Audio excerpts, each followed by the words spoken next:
الحمد لله رب العالمين وصلى الله وسلم وبارك على نبينا محمد وعلى آله وأصحابه أجمعين وأشهد أن لا إله إلا الله وحده لا شريك له وأشهد أن محمدا عبده ورسوله صلى الله عليه وعلى آله وأصحابه وسلم تسليما كثيرا أما بعد في هذا اليوم التاسع من شهر صفر عام 1402 من هجرة النبي صلى الله عليه وسلم نجتمع في بيت من بيوت الله لندرس موضوعا عظيما ونقرأ رسالة قيمة عنوانها التوضيح والبيان لشجرة الإيمان مؤلفها الإمام العلامة عبد الرحمن بن ناصر السعدي رحمه الله تعالى وهذا هو مجلسنا الأول في قراءة هذه الرسالة وتأملها فنستعين بالله عز وجل ونستمد منه التوفيق والثبات إنه ولي ذلك والقادر عليه. En cette journée du 26 septembre 2020, nous sommes réunis dans une des maisons d'Allah subhanahu wa ta'ala afin d'étudier un sujet à la plus haute importance et de lire un écrit bénéfique dont l'auteur n'est autre que l'éminent savant Abd al-Rahman ibn Nasir al-Sa'di rahimahullahu ta'ala. On aura peut-être, si Allah nous l'accorde, l'occasion de consacrer une assise pour lire quelques aspects de sa biographie rahimahullahu ta'ala. Cet écrit est intitulé La clarification et l'éclaircissement de l'arbre de la foi. Vous l'aurez compris, ce livre nous parle de la foi. Et il n'y a aucun doute quant au fait que le plus grand des bienfaits d'Allah subhanahu wa ta'ala, le but ultime pour lequel Allah Azza wa Jal nous a mis au monde, subhanahu wa ta'ala, l'objectif sublime pour lequel Allah nous a créés, c'est la concrétisation de la foi. C'est la chose la plus noble. La foi est la chose la plus noble. La foi est la cause de la réussite du serviteur, tant bien dans cette vie d'ici-bas que dans celle de l'au-delà. Et la foi est un bienfait qu'Allah accorde à qui il voudra parmi ses serviteurs et qui il aura élu. Celui qui goûte à la foi est celui qu'Allah a honoré. Celui qui est écarté de la foi est celui qu'Allah aura avili et écarté de lui, subhanahu wa ta'ala. C'est la chose qui a la plus grande valeur. Tout individu doué de raison ne doit pas passer à côté de la foi, car c'est pour elle qu'il a été créé. C'est par sa cause qu'il est présent dans cette vie d'ici-bas, et c'est à son sujet qu'il sera interrogé dans l'au-delà. C'est par sa cause également que les gens se diviseront en deux catégories, les perdants et les gagnants, les habitants de l'enfer et les habitants du paradis. Ce qui jouera le rôle crucial à ce moment-là, quant à ton devenir et ton avenir, c'est cette foi pour laquelle Allah subhanahu wa ta'ala nous a tous créés et qui est pourtant tant délaissée par bon nombre de ceux qui ont été créés par Allah subhanahu wa ta'ala. Allah nous a créés pour la concrétiser, pour l'appliquer. Comme vous le savez, dans le verset, il nous dit subhanahu wa ta'ala وَمَا خَلَقَتُ الْجِنَّ وَالْإِنسَ إِلَّا لِيَعْبُدُونَ. Et je n'ai créé les djinns et les hommes que pour qu'ils m'adorent. C'est le seul et unique but pour lequel il t'a créé.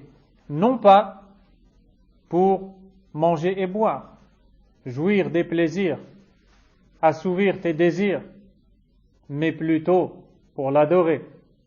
Et qui dit adorer Allah, dit avoir la foi en lui, subhanahu wa ta'ala. Et les gens sont différents, divers et variés dans la foi qu'ils ont. ils ne sont pas tous au même rang ni au même statut. Certains ont la foi beaucoup plus forte que d'autres, pendant que certains sont bien plus faibles en foi que d'autres.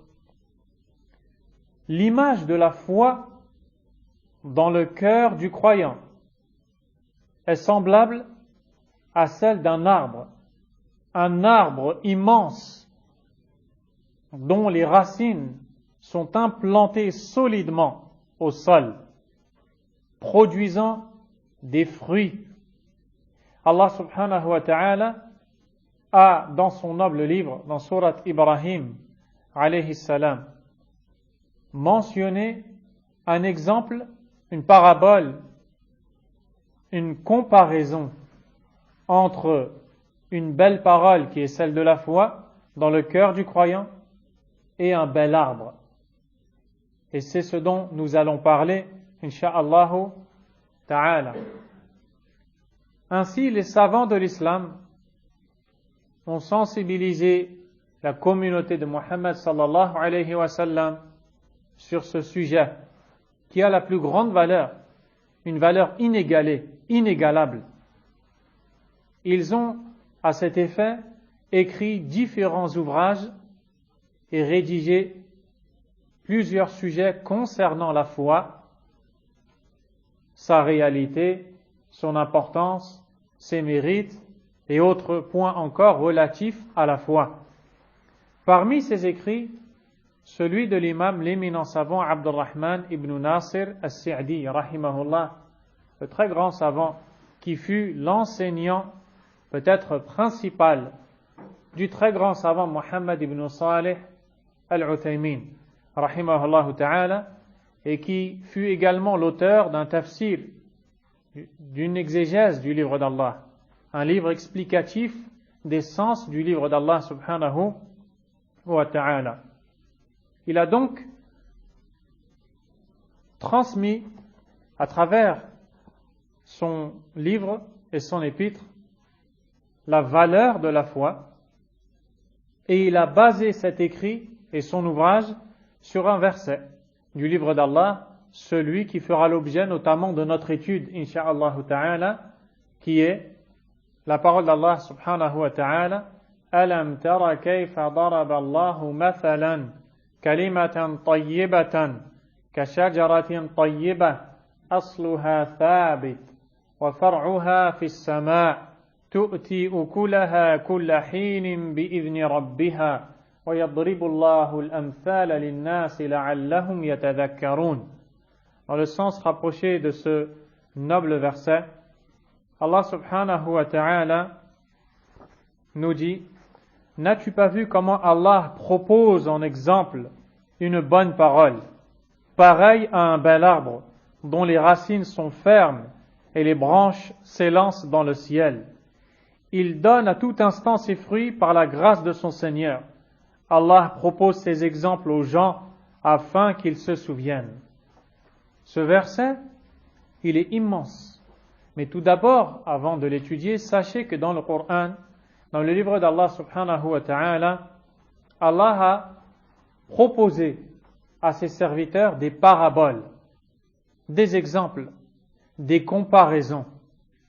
On le retrouve souvent dans le Coran, tout comme on le retrouve souvent dans les hadiths du prophète sallallahu alayhi wa sallam, lorsqu'il nous est dit que l'image, par exemple, de la bonne fréquentation et de la mauvaise est comparable à un vendeur de parfums et un forgeron, ou d'autres encore. C'est une image ici qui nous est faite, une comparaison pour un but bien précis. L'imam Ibn al-Qayyim rahimahullah a dit dans son ouvrage I'lam al-Muwaqqi'in al-Rabb al-Alamin, dans le deuxième tome, dans la page 270, je cite: ومن هذا ما وقع في القرآن من الأمثال التي لا يعقلها إلا العالمون فإنها تشبيه شيء بشيء في حكمه وتقريب المعقول من المحسوس أو أحد المحسوسين من الآخر واعتبار أحدهما بالآخر. Intaha kalamuhu rahimahullah. Fait partie de cela, dit-il, ce que l'on trouve dans le Coran comme exemple, comme parabole, qui ne sont compris que par les connaisseurs, al-alimoun, ceux qui ont le savoir, leur permettant de comprendre ce qu'Allah leur dit, subhanahu wa ta'ala. C'est très important. Il s'est basé sur la parole d'Allah azza wa jal, وَمَا يَعْقِلُهَا وَلَا يَعْقِلُهَا إِلَّا الْعَالِمُونَ. Après avoir cité les paraboles, al-amthal, Allah azza wa jal a dit dans le sens du verset, et ne les comprennent que les connaisseurs, dans Suratul Ankabut, l'araignée, et ne les comprennent que les connaisseurs, à tel point que certains salafs, certains pieux prédécesseurs disaient, lorsqu'ils voyaient qu'ils n'arrivaient pas à comprendre un ou une des paraboles, une des comparaisons mentionnées par Allah Azza wa Jalla dans le Coran, ils pleuraient, ils s'en voulaient, car ils savaient qu'Allah disait que ces exemples n'étaient compris que par les connaisseurs. Cela voudra dire qu'ils ne le sont pas. Et cela leur faisait mal. Ils ne s'arrêtaient pas là. Ils approfondisaient leur connaissance afin d'arriver à la compréhension de la parole d'Allah subhanahu wa ta'ala. L'imam Ibn al-Qayyim rahimahullah nous dit, cela consiste à faire ressembler une chose à une autre dans son jugement. C'est-à-dire que Allah Azza wa Jal ou le prophète sallallahu alayhi wa sallam va nous parler de quelque chose qui ne nous est pas palpable, quelque chose qui peut-être ne peut pas être vu à l'œil nu. Lorsque l'on parle de la foi, lorsque l'on parle des noms d'Allah Azza wa Jal, du paradis, de l'enfer, des djinns, des anges, du jour dernier, du qadar, du destin, qu'il soit bon ou mauvais, etc. Ce sont des choses relatives à la croyance islamique que l'on ne peut pas voir à l'œil nu, mais auxquelles nous croyons avec la conviction la plus ferme. Il arrive qu'Allah Azza wa Jal, dans son livre, veuille nous parler de certaines de ces choses que l'on ne peut pas voir en les comparant à d'autres qui nous sont perçues et comprises afin de comprendre la réalité des choses que l'on ne peut pas voir. Ainsi, Allah Azza wa Jal ici, dans le verset, on va l'étudier, Inch'Allah, avec profondeur dans les moments à venir, nous compare la foi qui est dans le cœur du croyant, que tu ne peux pas voir à l'œil nu, à un bel arbre, que tu peux bel et bien voir à l'œil nu, afin d'avoir une image te permettant de comprendre ce qui est voulu par Allah subhanahu wa ta'ala. Ainsi, les paraboles proposées par Allah dans le Coran, nous dit l'imam Ibn al-Qayyim rahimahullah, consistent à faire ressembler une chose à une autre dans son jugement.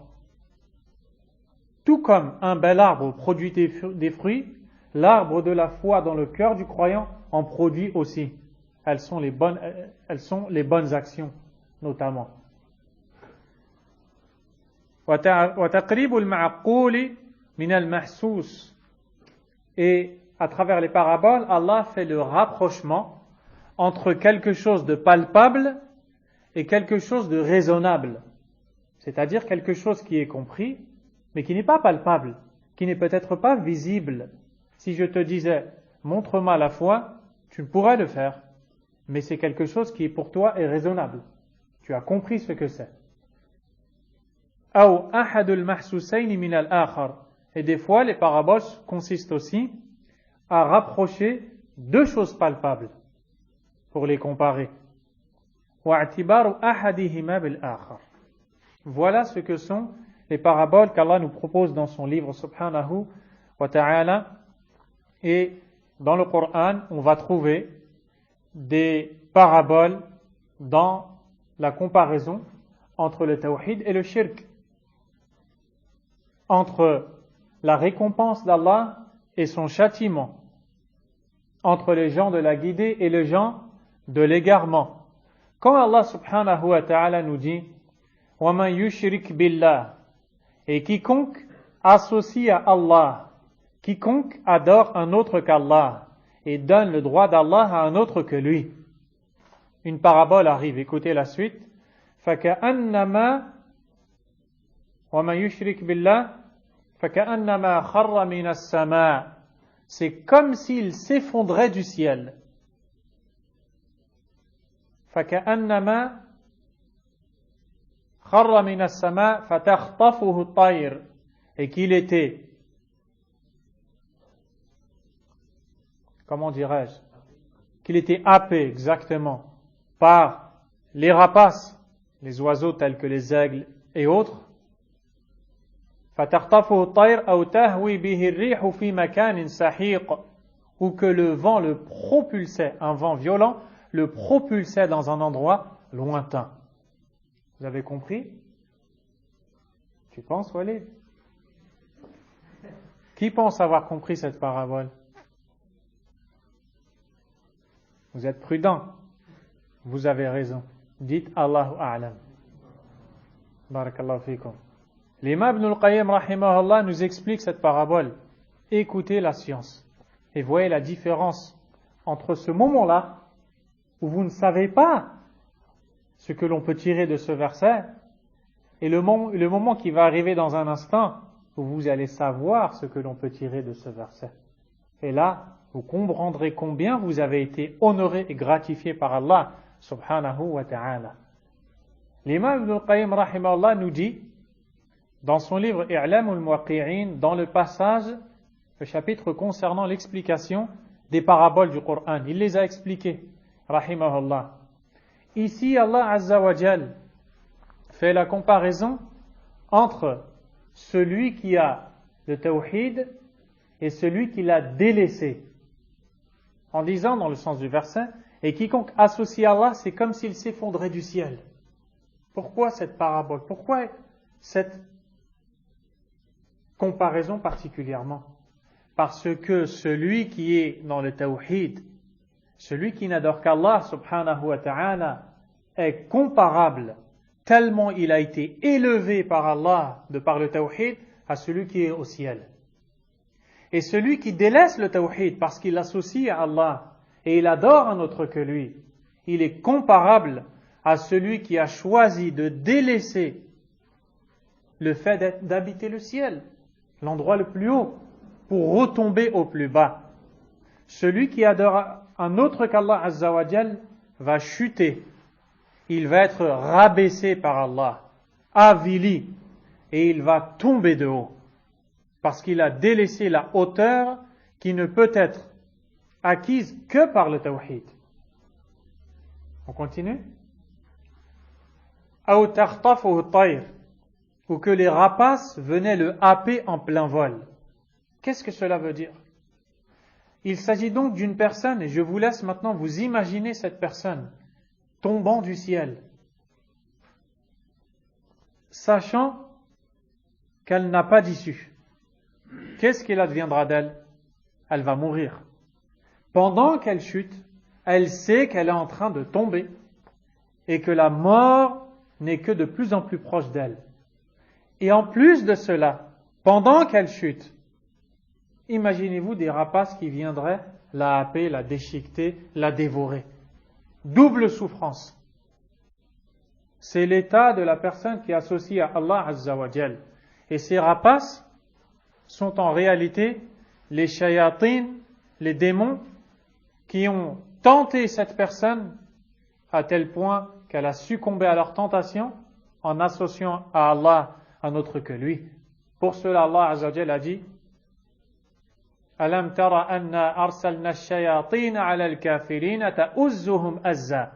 Dans le sens du verset surat Maryam, n'as-tu pas vu comment nous avons envoyé les démons vers ceux qui ont mécru afin de les exciter, c'est-à-dire qu'ils les ont tentés au péché et eux ont succombé à la tentation, ils se sont fait dévorer. Aw tahwi bihi ar-rihu fi makanin sahiq, ou que cette personne qui s'effondre du ciel était propulsée par un vent violent dans un endroit lointain. Imaginez-vous une personne qui se voit propulsée lors d'une tempête. Vous voyez les torrents, les tornades? Quand il y a une tornade, tout le monde dit catastrophe naturelle, alors qu'on ne doit pas tenir ces propos-là. Le savant Zayd al-Matrali, qu'Allah lui fasse miséricorde, a dit cette parole relève du shirk. On ne dit pas catastrophe naturelle, parce qu'en disant catastrophe naturelle, on a rattaché ce qui s'est passé à la nature, alors que c'est un signe d'Allah, subhanahu wa ta'ala. Eh bien, lorsqu'il y a un événement de cette catégorie qui se produit, les gens sont paniqués. Tout le monde en parle. Les maisons sont détruites. Certains corps, on ne les retrouve même plus tellement ils sont propulsés à des endroits lointains. On va peut-être les retrouver dans je ne sais combien de mois, à je ne sais quel endroit. Imaginez-vous maintenant une personne qui est propulsée. Là, ça vous parle, n'est-ce pas? Si l'on vous dit quelqu'un qui commet du shirk, visiblement, ça ne vous parle pas, même si vous le raisonnez, le comprenez. Mais la gravité de cela, si je vous la compare, ce n'est pas moi, c'est Allah subhanahu wa ta'ala. Si Allah la compare à une personne qui est propulsée par un vent violent dans un endroit lointain, ça nous parle directement. C'est ça qu'on appelle une parabole. Ça sert à nous faire comprendre ce que l'on ne voit pas en nous parlant de ce que l'on voit et on connaît.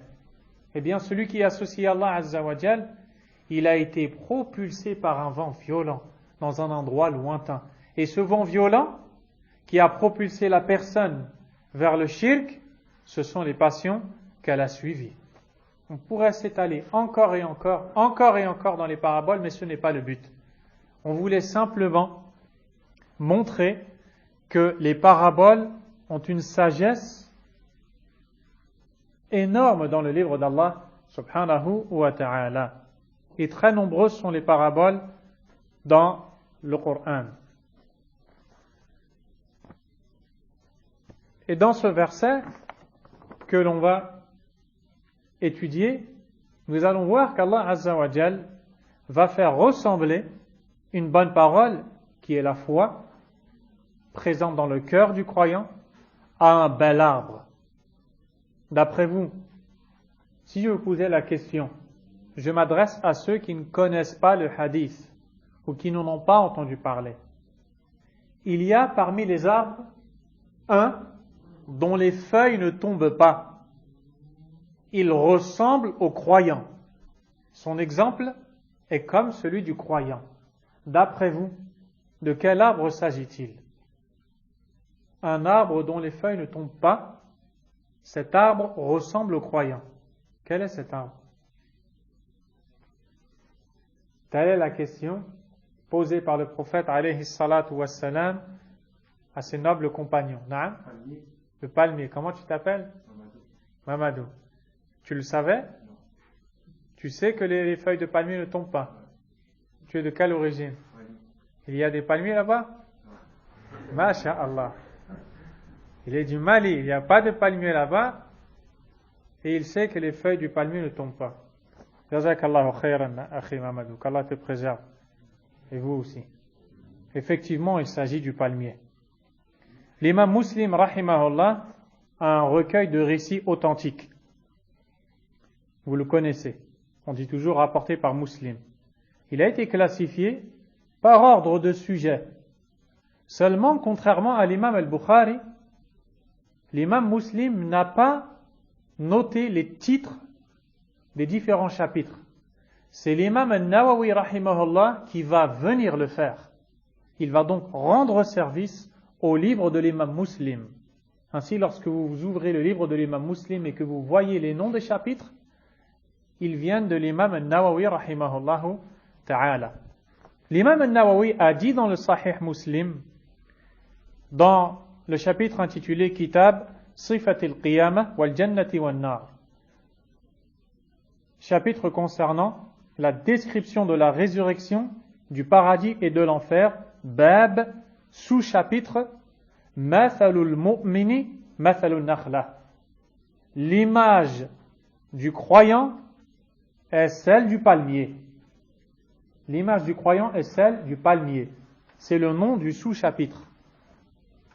D'après Abdullah ibn Dinar, عن عبد الله ibn Dinar, أنه سمع عبد الله بن عمر رضي الله عنهما يقول: قال رسول الله صلى الله عليه وسلم: إن من الشجر شجرة لا يسقط ورقها وإنها مثل المسلم فحدثوني ما هي. Abdullah ibn Dinar rapporte d'après Abdullah ibn Umar, qu'Allah les agrée, que le prophète sallallahu alayhi wa sallam a dit: il y a certes parmi les arbres un arbre dont les feuilles ne tombent pas. Son image est comme celle du musulman. Parlez-moi-en. De quel arbre s'agit-il? D'après vous, qu'est-ce que les compagnons ont fait? فَوَقَعَ النَّاسُ فِي شَجَرِ الْبَوَادِ.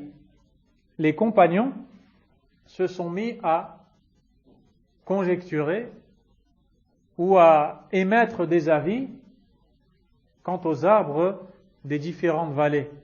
Certains ont dit tel arbre, d'autres tel arbre, tel arbre. Ils n'ont pas trouvé. Il y avait parmi ses compagnons Abu Bakr as-Siddiq radiyallahu anhu, Omar ibn al-Khattab radiyallahu anhu et certains des kibar sahaba, des grands compagnons. D'après vous, qui était là et connaissait la réponse? Celui qui à l'époque était le jeune Abdullah ibn Umar, qu'Allah l'agrée. Abdullah ibn Umar dit: وَوَقَعَ فِي نَفْسِي أَنَّهَا نَخْلَةٌ. Ça m'a traversé l'esprit l'idée qu'il s'agissait du palmier. Et pourquoi est-ce qu'alors il ne l'a pas dit? Parce qu'il ne l'a pas dit, il n'a pas répondu à la question. À votre avis? Je vous ai donné des indices, Rachid. Parce qu'il y avait en sa présence les grands compagnons. Et il faisait partie du bon comportement par lequel son noble père Omar radiyallahu anhu l'avait éduqué, que de ne pas parler devant les grands compagnons qui eux-mêmes n'ont pas parlé. Ou plutôt, ils n'ont pas donné la bonne réponse. Abdullah a dit: فَاسْتَحْيَيْتُ ثُمَّ قَالُوا حَدِّثْنَا مَا هِيَ يَا رَسُولَ اللَّهِ. J'ai eu de la pudeur. Puis les compagnons ont dit: parle-nous-en. De quel arbre s'agit-il, ô messager d'Allah? Et là, le prophète sallallahu alayhi wa sallam a dit: فَقَالَ هِيَ النَّخْلَةُ. Il répondit: il s'agit du palmier. قَالَ فَذَكَرْتُ ذَلِكَ لِعُمَرَ. Abdullah a dit: je l'ai alors mentionné à Omar, c'est-à-dire mon père. J'ai informé mon père que j'étais au courant qu'il s'agissait du palmier. Quelle fut la réaction de Omar d'après vous? Un père qui voit son fils qui a autant de science, pensez qu'il veut que son fils se taise. Il veut être fier de voir son fils répondre devant Kibar Sahaba radiyallahu anhum, et que on voit que son fils a une bonne compréhension de la religion d'Allah. Et d'ailleurs, l'imam al-Nawawi rahimahullah, dans les leçons à tirer de ce hadith, nous dit la fierté que ressent le père pour la science que détient son fils. Il l'a évoqué à Omar, et Omar radiyallahu ta'ala anhu a dit: قال لأن تكون قلت هي النخلة أحب إلي من كذا وكذا. Omar a dit: si tu avais dit à ce moment-là, c'est le palmier, si tu avais donné cette bonne réponse, cela m'aurait été préférable à ceci et cela. Il a cité des choses ayant une très grande valeur. J'aurais tant aimé que tu répondes. Mais il ne l'a pas fait, radiyallahu anhuma, pour la raison que vous connaissez, à savoir ce adab, ce comportement qui est celui du respect des âgés et des aînés. Certaines variantes de ce hadith du prophète sallallahu alayhi wa sallam vont nous détailler la situation dans laquelle le prophète alayhi salatu wa sallam a été amené à leur parler du palmier et leur poser cette question. Elles sont rapportées par Al-Bukhari et Muslim, elles sont authentiques. On voit que les compagnons étaient assis en la présence du prophète alayhi salatu wa sallam quand on vint à lui avec ce que l'on appelle le cœur de palmier. Vous connaissez le cœur de palmier? Quelque chose qui se mange. Tapez cœur de palmier et renseignez-vous. Voyez aussi d'où ça vient. C'est vraiment impressionnant. Vous voyez le palmier, le tronc de l'arbre? Il s'élance au ciel, n'est-ce pas? Au bout d'un moment, quand on arrive à son pic, c'est de là que toutes les branches vont sortir. eh bien ceux qui s'y connaissent le coupent à cet endroit. C'est comme si l'on avait la tête de l'arbre avec toutes ses branches au sol. Puis il va se mettre avec un ustensile approprié à, si on pourrait le dire ainsi, à l'éplucher, jusqu'à sortir comme une moelle qui est quelque chose de mangeable et qui est une bonne chose, bonne pour la santé. Il n'y a pas de problème. Shafakallah. Quelque chose de très bon pour la santé. Subhanallah. Où Allah va mettre ta subsistance? Dans le cœur de cet arbre, le cœur du palmier. Taïeb. Alors, on vint au prophète alayhi salatu wassalam avec un cœur de palmier, puis il posa alors cette question. Il y a parmi les arbres un dont les feuilles ne tombent pas. D'après vous, de quel arbre s'agit-il? Jusqu'à la fin du hadith.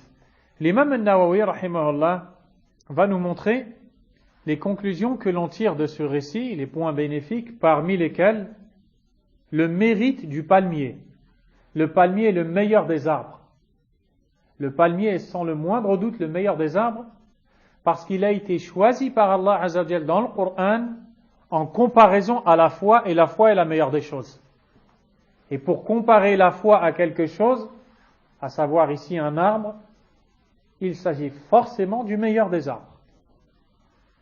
L'imam Muslim rahimahullah a dit, قال العلماء, les savants ont dit, وشبه النخلة بالمسلم في كثرة خيرها ودوام ظلها وطيب ثمرها ووجوده على الدوام فإنه من حين يطلع ثمرها لا يزال يؤكل منه حتى ييبس وبعد أن ييبس يتخذ منه منافع كثيرة ومن خشبها وورقها وأغصانها فيستعمل جذوعا وحطبا وعصيا ومخاصر وحصرا وحبا وحبالا وأواني وغير ذلك. La ressemblance du palmier avec le musulman, avec le croyant, se fait dans plusieurs choses. Premièrement, le palmier est un arbre qui a beaucoup de biens. Ceux qui le connaissent vous le diront, on ne jette rien, absolument rien du palmier. Le tronc va servir à quelque chose. Les écorces vont servir à quelque chose. Les feuilles vont servir à quelque chose. Tout ce qui vient du palmier, les racines, vont servir à quelque chose. Les dattes que l'on mange, les noyaux qui vont rester, vont servir à quelque chose. On ne jette absolument rien du palmier. On fait avec des constructions, on fait avec des tapis, on fait avec des paniers. Dans certains pays, ils prennent les feuilles de palmier, ils les étalent au sol et posent la bête qu'ils vont immoler dessus. Ça leur fait une surface propre au sol.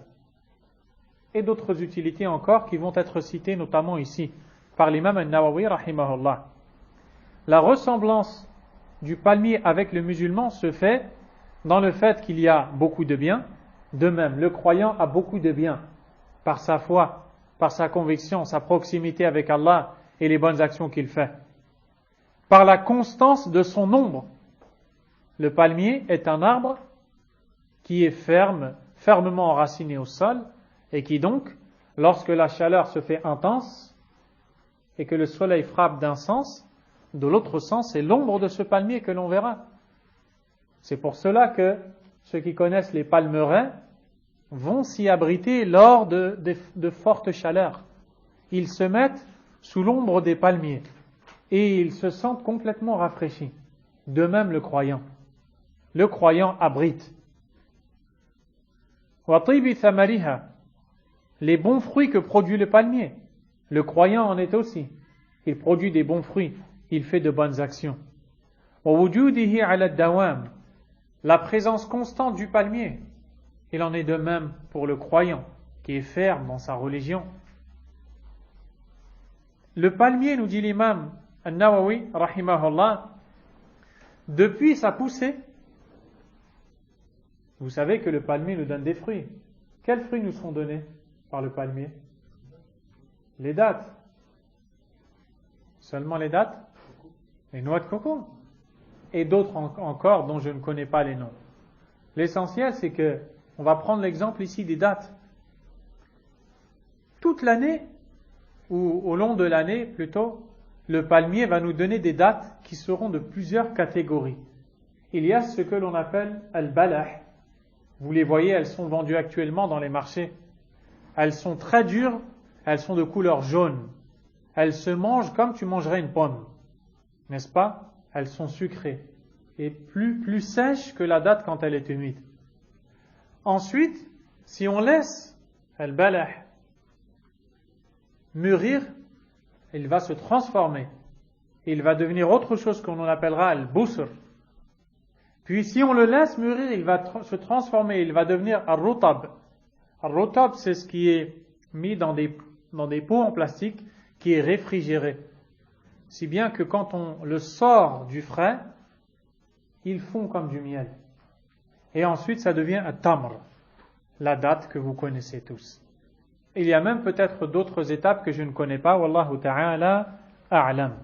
L'essentiel, c'est que on tire constamment profit du palmier. C'est pour cela qu'Allah Azza wa Jalla a dit tu'ti ukulaha kulla hinin bi'idhni rabbiha. Cet arbre produit ses fruits à tout instant par la permission de son Seigneur. Et on en mange jusqu'à ce que l'arbre devienne sec. Quand l'arbre sèche, on en tire d'autres profits et utilités. Le bois de cet arbre, les feuilles de cet arbre, les branches de cet arbre, on va utiliser le tronc de l'arbre, on va utiliser certaines parties comme du charbon, d'autres, on va en faire des cannes sur lesquelles on marche, pour d'autres on va en faire des tapis, pour d'autres encore on va en faire des câbles. Ceux qui vivent près des palmiers connaissent tout cela. Et ce qu'il reste du palmier, ce sont les noyaux de la date. Les noyaux de la date. On s'en sert pour les chameaux. Puis, on constate du palmier la beauté de cet arbre. Vous n'entendez pas les gens qui vous disent « j'ai été sous les palmiers en vacances ». Pourquoi est-ce qu'ils ont besoin de citer le palmier? Parce que ça fait référence au bien-être. Un palmier, c'est beau. Plusieurs, encore plus. Pour en avoir vu, je peux vous l'affirmer. Eh bien, les palmiers sont des arbres qui sont beaux. Les fruits produits par les palmiers sont beaux aussi et ont une belle apparence. Le palmier ne produit que des utilités. Le bien et la beauté. Tout comme le croyant est un bien entier. En raison de l'abondance de ses actions d'obéissance à Allah Azza wa Jal. Et de la bonté de ses comportements. ويواظب على صلاته وصيامه وقراءته وذكره والصدقة والصلة وسائر الطاعات وغير ذلك فهذا هو. L'imam al-Nawawi rahimahullah conclut en disant le croyant est assidu dans sa prière, son jeûne, sa lecture du Coran, son évocation d'Allah, ses aumônes, ses liens de parenté et tout le reste des bonnes adorations, il en est ainsi. Voilà pourquoi Allah Azza wa Jalla a fait ressembler le palmier aux croyants dans son livre Subhanahu wa ta'ala. Et tout comme le palmier est un arbre qui a une base, ce sont les racines sans lesquelles il ne saurait tenir. La foi dans le cœur du croyant a des racines sans lesquelles elle ne saurait tenir. Plus les racines sont fortes concernant le palmier, plus il sera ferme, stable, droit. N'est-ce pas? Plus les racines de la foi sont fortes dans le cœur du croyant, plus il sera ferme, stable dans son cheminement vers Allah, subhanahu wa ta'ala.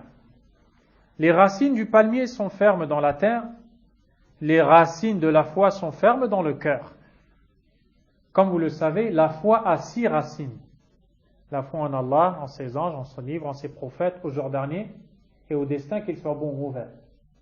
Il s'agit des 6 piliers de la foi. Ce sont les bases de la croyance islamique. Les 6 piliers de la aqidah, de la croyance de l'islam. Et tout comme les arbres ont des ramifications, c'est-à-dire des branches, qui s'élancent dans le ciel, il en est de même pour la foi. Si elle est bien enracinée, si elle est bien entretenue, eh bien comme l'arbre qui est bien enraciné et entretenu produira ses fruits et verra ses branches s'élancer dans le ciel, le croyant qui a dans son cœur la foi qui l'entretient verra ses œuvres s'élever chez Allah subhanahu wa ta'ala. Tout comme l'arbre ne perdure pas s'il n'est pas entretenu, s'il n'est pas arrosé. Le palmier a besoin d'humidité, il a besoin d'être arrosé, il a besoin d'être entretenu. Il faut enlever, arracher les mauvaises herbes susceptibles de nuire au palmier et donc de nuire aux fruits qu'il produira. N'est-ce pas? Il en est de même pour la foi. Elle doit être entretenue. Et c'est ainsi que la foi vit dans le cœur du croyant par la révélation d'Allah. Allah subhanahu wa ta'ala a dit dans Suratul Hadid, le Fer, أَلَمْ يَأْنِ لِلَّذِينَ آمَنُوا أَنْ تَخْشَعَ قُلُوبُهُمْ لِذِكْرِ اللَّهِ وَمَا نَزَلَ مِنَ الْحَقِّ وَلَا يَكُونُوا كَالَّذِينَ أُوتُوا الْكِتَابَ مِنْ قَبْلُ فَطَالَ عَلَيْهِمُ الْأَمَدُ فَقَسَتْ قُلُوبُهُمْ وَكَثِيرٌ مِنْهُمْ فَاسِقُونَ. Le moment n'est-il pas venu pour ceux qui ont eu la foi que leur cœur frémisse au rappel d'Allah et à ce qui a été révélé de la vérité, et qu'ils ne ressemblent pas aux gens qui ont reçu le livre avant eux? Le temps leur a paru long, leurs cœurs se sont endurcis, et beaucoup d'eux furent pervers. Ici, Allah Azza wa Jal adresse un message fort aux croyants. Le moment n'est-il pas venu pour le cœur du croyant de frémir au rappel d'Allah et à la révélation d'Allah? Allah Azza wa Jal s'adresse au cœur du croyant. Dans le verset qui va suivre, Allah Azza wa Jal va nous dire اعلموا أن الله يحيي الأرض بعد موتها. Sachez qu'Allah fait vivre la terre morte. Sachez qu'Allah fait revivre la terre après qu'elle fut morte. Quelle est la relation entre ces deux versets? Allah Azza wa Jal nous parle des cœurs qui doivent se réveiller pour le rappel d'Allah, pour la révélation d'Allah. Puis il nous parle de la terre morte qu'il a fait revivre. Et comment est-ce qu'il fait revivre la terre? Avec la pluie.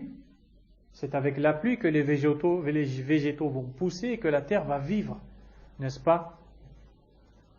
Eh bien, Allah, en réalité, subhanahu wa ta'ala, comme nous dit l'imam Abdurrahman ibn Nasir al-Sa'di dans le tafsir de ce verset, veut nous montrer que tout comme Allah fait revivre la terre morte par la pluie, eh bien, il fait revivre les cœurs morts par la révélation.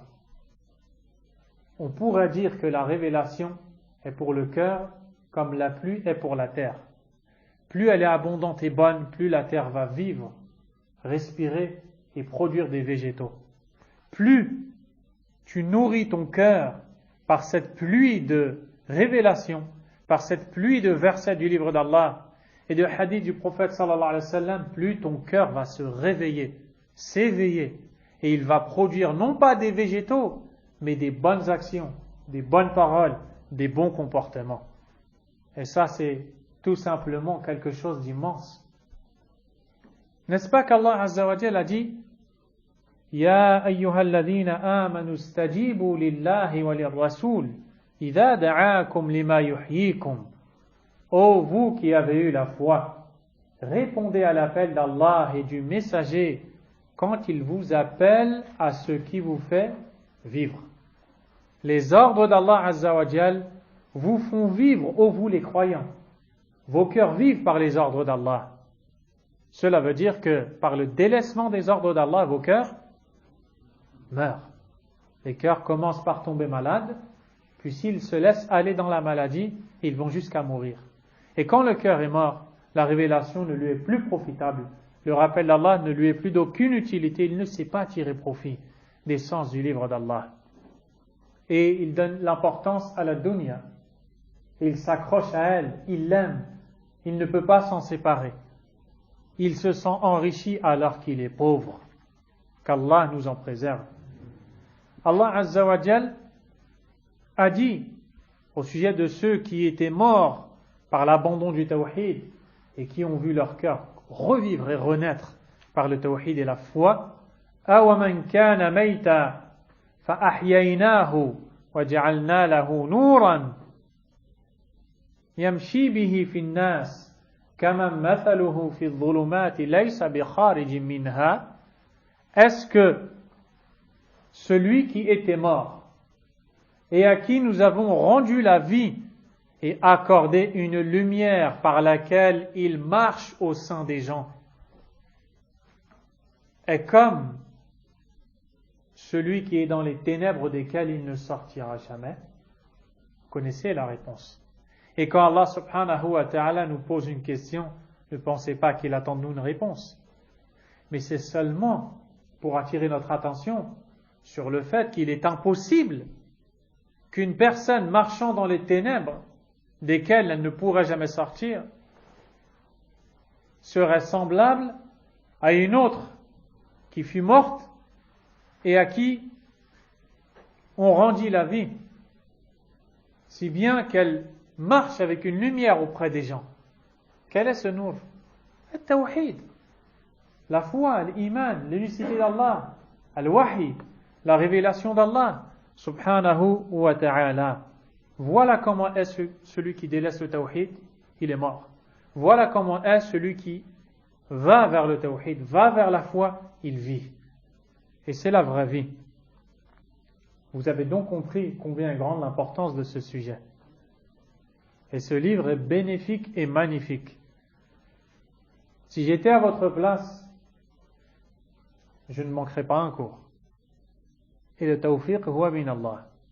La réussite n'est accordée que par Allah, subhanahu wa ta'ala. Donne de ton temps, donne de ta vie, 1 heure de ta vie pour écouter, pour comprendre, pour cultiver cette foi dans ton cœur. Car le but au final n'est pas simplement que d'emmagasiner des connaissances, mais c'est de faire vivre ton cœur par cette foi et de faire naître et découler des bonnes actions, une bonne moralité, un bon adab, husn al-khuluq. Pas simplement de dire la foi a telle définition, le tawhid se divise en tant de catégories, puis tu n'arrives pas à prier, tu n'arrives pas à invoquer Allah, tu n'arrives pas à jeûner, tu n'arrives pas à faire telle et telle adoration aimée par Allah subhanahu wa ta'ala. Ce noble écrit de l'imam Sa'di, rahimahullah, contient 3 grands sujets principaux. Le premier, at-ta'rifu bil-iman, la définition de la foi. La réalité de la foi, qu'est-ce que veut dire l'iman? C'est ce que l'on va voir dans ce livre et l'on va étudier. Le deuxième point, min ayna yustamaddu al-iman, d'où est-ce que l'on puise la foi?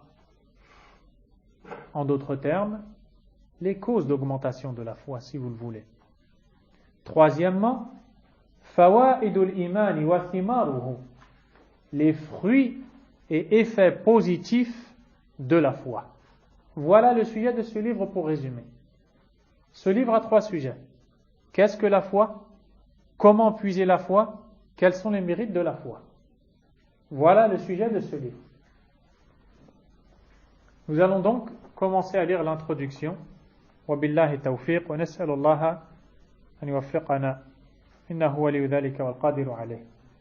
L'imam السعدي رحمه الله dit: الحمد لله الذي غرس شجرة الإيمان في قلوب عباده الأخيار وسقاها وغذاها بالعلوم النافعة والمعارف الصادقة واللهج بذكره آناء الليل والنهار وجعلها تؤتي أكلها وبركتها كل حين من الخيرات والنعم والنعم الغزار وأشهد أن لا إله إلا الله وحده لا شريك له الواحد القهار الكريم الرحيم الغفار وأشهد أن محمدا عبده ورسوله الرسول المصطفى المختار اللهم صل وسلم على محمد وعلى آله وأصحابه البررة الأخيار أما بعد فهذا كتاب يحتوي على مباحث الإيمان التي هي أهم مباحث الدين وأعظم أصول الحق واليقين مستمدا ذلك من كتاب الله الكريم الكفيل بتحقيق هذه الأصول تحقيقا لا مزيد عليه ومن سنة نبيه محمد صلى الله عليه وسلم التي توافق الكتاب وتفسره وتعبر عن كثير من مجملاته وتفصل كثيرا من مطلقاته مبتدئا بتفسيره مثنيا بذكر أصوله ومقوماته ومن أي شيء يستمد مثلثا بفوائده وثمراته وما يتبع هذه الأصول قال الله تعالى ألم تر كيف ضرب الله مثلا كلمة طيبة كشجرة طيبة أصلها ثابت وفرعها في السماء تؤتي أكلها كل حين بإذن ربها ويضرب الله الأمثال للناس لعلهم يتذكرون. L'imam As-Sa'di rahimahullah a dit en introduction: toutes les louanges reviennent de droit à Allah, celui qui a planté l'arbre de la foi dans le cœur des meilleurs de ses serviteurs, qui l'a abreuvé et nourri de sciences bénéfiques. Entre parenthèses, vous suivez et vous voyez que je change des mots, vous comprendrez que c'est parce que certains mots me semblent plus appropriés. Qui l'a abreuvé et nourri de sciences bénéfiques, de connaissances véridiques et d'attachement à son évocation nuit et jour, et a fait qu'il donne avec abondance ses fruits et bénédictions sous toute forme de bienfaits à chaque instant. J'atteste qu'il n'y a de divinité digne d'adoration qu'Allah, seul et sans associé, l'unique, le dominateur suprême, le miséricordieux, le pardonneur. Et j'atteste que Muhammad sallallahu alayhi wa sallam est son serviteur et messager, l'élu, le choisi, alayhi salatu wassalam. Ô Allah, couvre d'éloges et salue Muhammad ainsi que sa famille et ses compagnons, les plus pieux et meilleurs des hommes. Ceci étant dit, ce livre est une étude du sujet le plus important de la religion et du plus grand fondement de la vérité et de la certitude, une étude sur la foi. Cette étude s'appuie sur le noble livre d'Allah Azza wa Jal, qui est garant de la justesse de ses fondements et ne demande aucun ajout, et la sunna de son prophète Muhammad sallallahu alayhi wa sallam, qui est conforme au Coran, l'explique et détaille beaucoup d'informations et de règles générales qui y sont énoncées. Cette étude se divise en 3 parties: la définition de la foi, les fondements et notions constitutives de la foi, ainsi que les éléments qui la font croître, en d'autres termes, les causes d'augmentation de la foi. Et enfin, les mérites et les fruits de la foi et de tout ce qui découle de ces fondements. Dans le sens rapproché du verset, Allah exalté soit-il a dit: n'as-tu pas vu comment Allah propose en parabole une bonne parole, pareille à un bel arbre dont les racines sont fermes et les branches s'élancent dans le ciel. Il donne, c'est-à-dire cet arbre, il donne à tout instant ses fruits par la grâce de son Seigneur. Allah propose ces paraboles aux gens afin qu'ils se souviennent. Ainsi, l'imam Sa'di rahimahullah, en introduction, a en même temps loué Allah Azza wa Jal et présenté son livre. Et c'est une manière de faire des savants de l'islam très pédagogique. Dans le passage du livre, dans le début, où ils vont louer Allah, ils vont le louer en utilisant des phrases qui vont être des louanges pour Allah Azza wa Jal, et en même temps une présentation de ce qui va arriver comme sujet. Comme si je voulais te parler de la mort, par exemple. Et je disais, toutes les louanges reviennent de droit à Allah, qui a créé toutes les âmes et leur a destiné une fin. Celui qui est le seul à faire vivre et faire mourir. Celui qui a dit dans son livre, dans le sens du verset, toute âme goûtera à la mort. Là, je suis dans l'introduction de mon sujet, dans laquelle je suis en train de louer Allah. Et en même temps, je te présente le sujet que je vais aborder. Ça, c'est la pédagogie des savants de la Sunna, comme l'imam Sa'di rahimahullahu ta'ala. Il nous a donc présenté dans cette introduction plusieurs aspects, parmi lesquels le fait qu'Allah a planté dans le cœur du croyant l'arbre de la foi. Il l'a dit de façon explicite.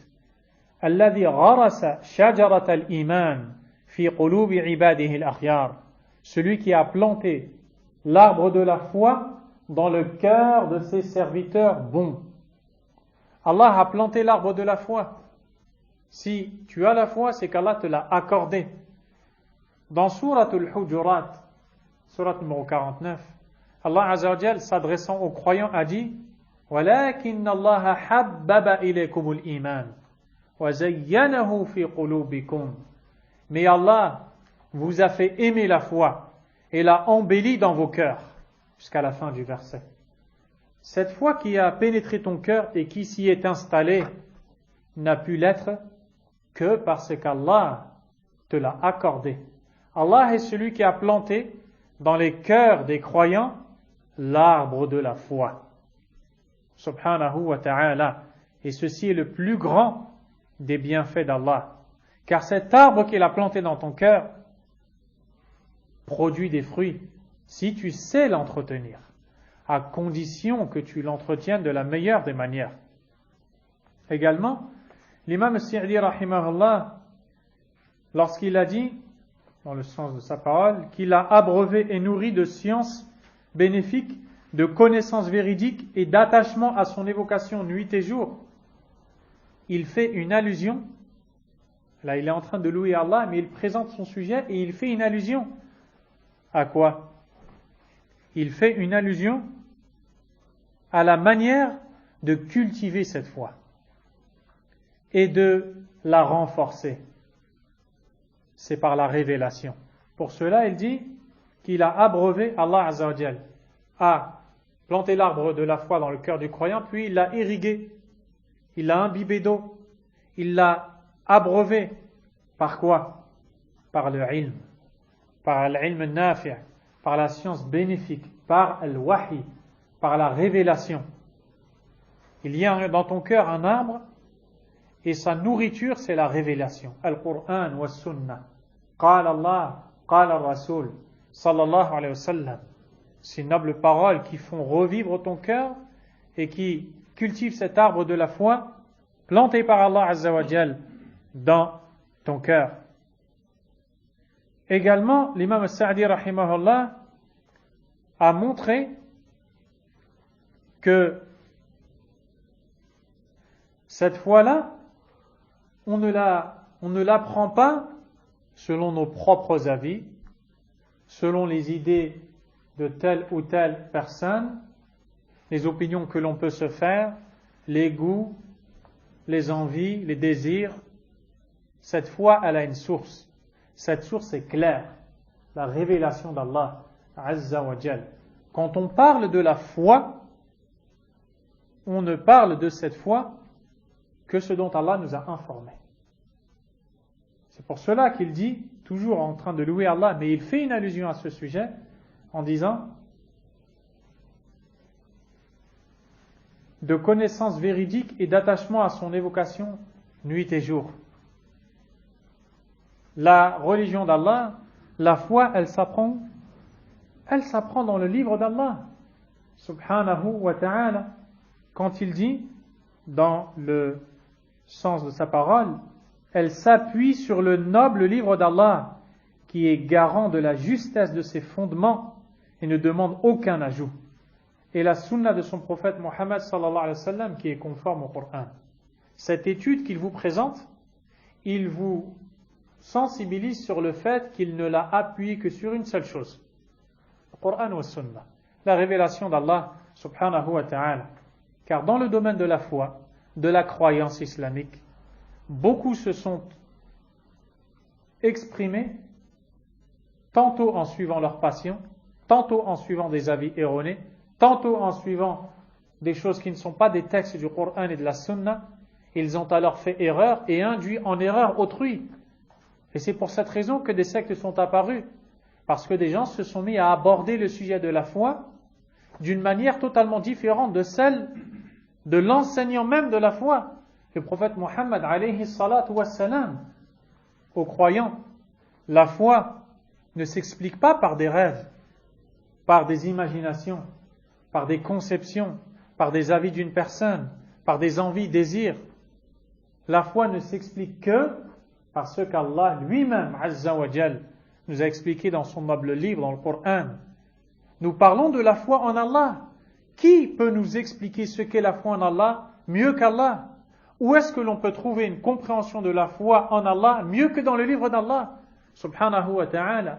Qui peut nous enseigner comment appliquer cette compréhension de la foi mieux que l'enseignant par excellence, le prophète alayhi salatu wassalam? Ainsi, quiconque dévierait de la révélation d'Allah dans le domaine de la foi ne pourrait que s'égarer.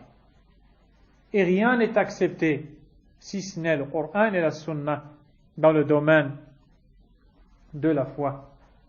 Il nous a montré ensuite que son livre se divise en 3 sujets, puis il a attiré l'attention sur la parole d'Allah subhanahu wa ta'ala, le verset, dans le sens rapproché du verset. Donc, Alam tara kayfa daraba Allahu mathalan kalimatan tayyibah.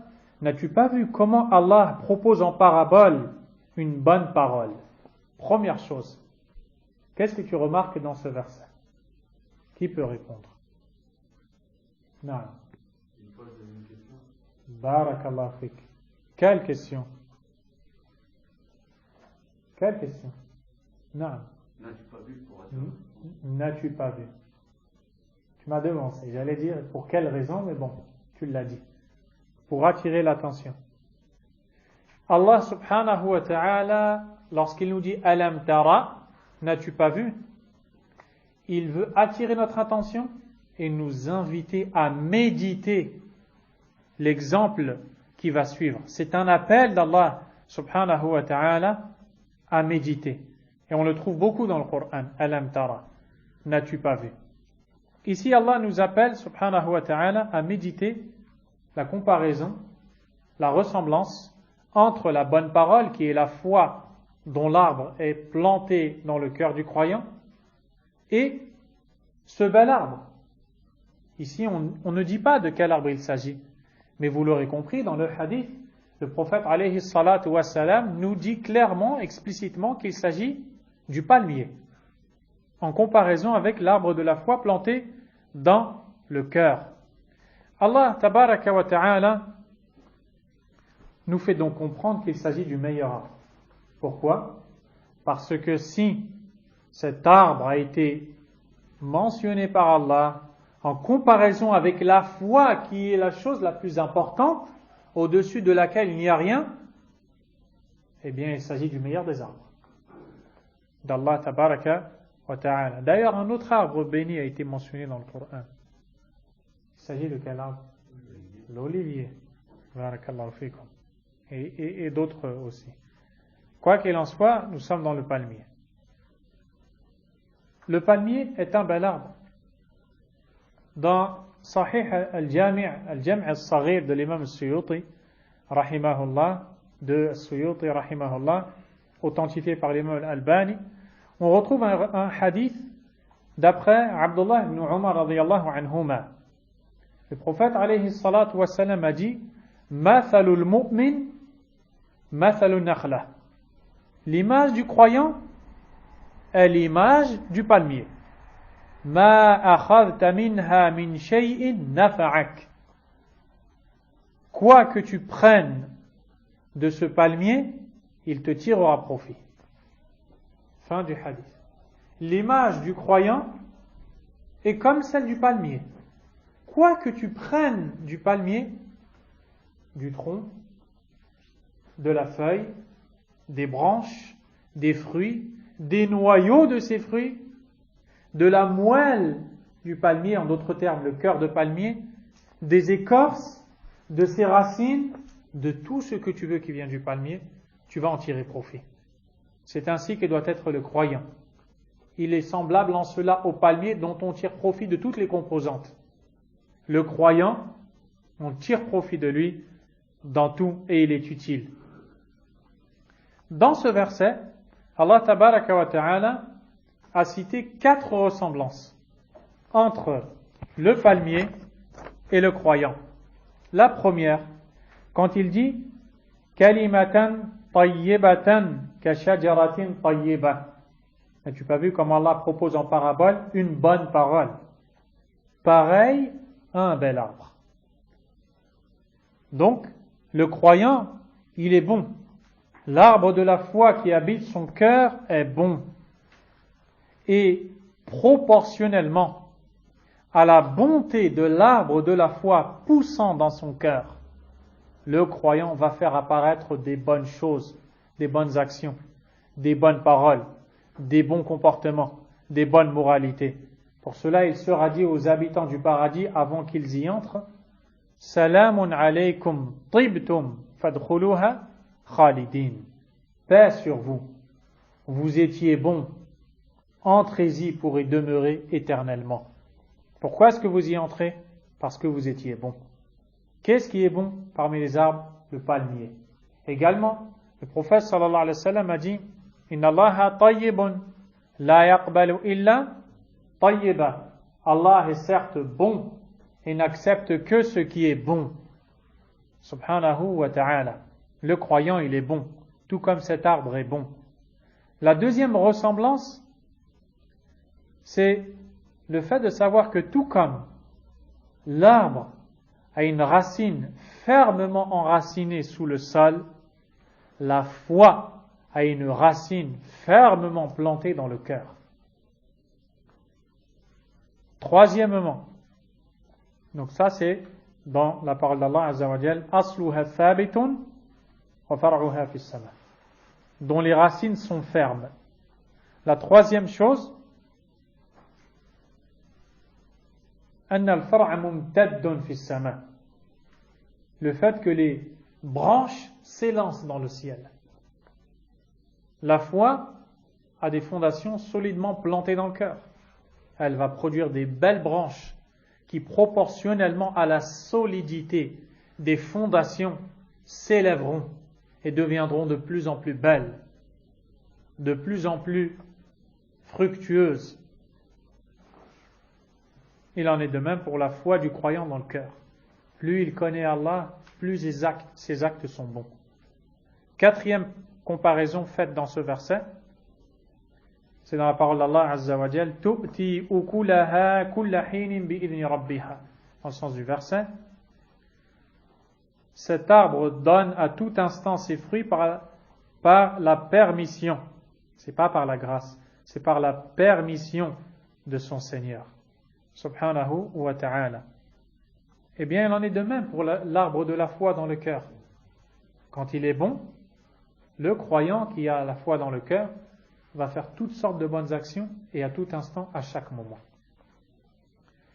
Et tout comme les palmiers sont différents dans cette vie d'ici-bas, ils ne sont pas tous de la même race, de la même catégorie. Ils ne sont pas tous dans le même état. Ils ne vivent pas dans le même climat. Vous avez à voir certains palmiers dans des pays qui sont immensément grands, d'autres plus petits. Certains produisent telle catégorie de fruits, d'autres des fruits différents. Dans l'état du palmier, dans la santé du palmier, certains, lorsqu'ils ne sont pas entretenus, ils n'ont pas assez d'humidité, ils n'ont pas assez de lumière, ils n'ont pas assez d'eau, les mauvaises herbes ne sont pas arrachées, eh bien le palmier tombe malade. Il ne produit pas de fruits. Ou alors il produit des fruits qui périssent très rapidement, qui tarissent, ils changent de couleur. Il n'est pas beau à voir. Tout cela à cause de quoi? Tout ce qui vient autour. Le fait de ne pas l'arroser. C'est pour cela que Certains achètent des palmiers et les mettent dans leur maison pour embellir leur jardin. Et au final, le palmier meurt. Pourquoi? Il n'est pas à sa place, n'est-ce pas? Et donc, vous pouvez trouver un palmier d'une race qui est en très bonne santé, qui va vous donner de très bonnes dattes ou des très belles noix de coco. Tout comme vous pouvez trouver des palmiers qui ne produisent pas assez, très peu, qui produisent beaucoup mais qui sont taris, qui produisent rien du tout. Ça, c'est la comparaison avec quoi, à votre avis, mes frères? La foi du croyant, c'est-à-dire exactement. Hein? Les actions. Mais encore. Le comportement. Sulaiman. La sincérité. Le comportement. Tous les croyants, ils n'ont pas la même foi. Barakallah fik. La foi d'une personne à une autre n'est pas la même. Certains, chez les gens, ont la foi forte parce qu'ils ont su la cultiver. Ils l'ont mis dans le bon climat. Ils lui ont donné la bonne nourriture, al-wahi, la révélation du Coran et de la Sunna. Ils ont surveillé les mauvaises herbes, les péchés, ils les ont chassés. Le suivi des passions, les tentations, le shirk, la bid'a, kaba'ir al-dhunub, les péchés majeurs. Et alors ils ont toujours, par la permission d'Allah, protégé leur arbre. Donc un arbre protégé ne va vous donner que des bons fruits. L'autre, il ne fait pas attention. Il fait un péché, il est inattentif, il est insouciant. Comme la personne qui cultive un palmier et il voit une mauvaise herbe, il se dit après, ce n'est rien, ce n'est pas grave. Mais il ne sait pas que cette mauvaise herbe fait son travail dans les racines du palmier. Et quand le travail se fait, on le voit dans les branches. Le palmier meurt, le palmier est en mauvais état. C'est pareil pour la foi du croyant.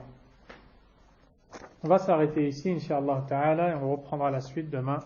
Bi'idhnillah. Wallahu a'lam. Wa sallallahu wa sallam. Wa baraka ala nabiyyina Muhammadin wa ala alihi wa ashabihi ajma'in. Subhanakallahumma wa bihamdik. Ashhadu an la ilaha illa anta astaghfiruka wa atubu ilayk.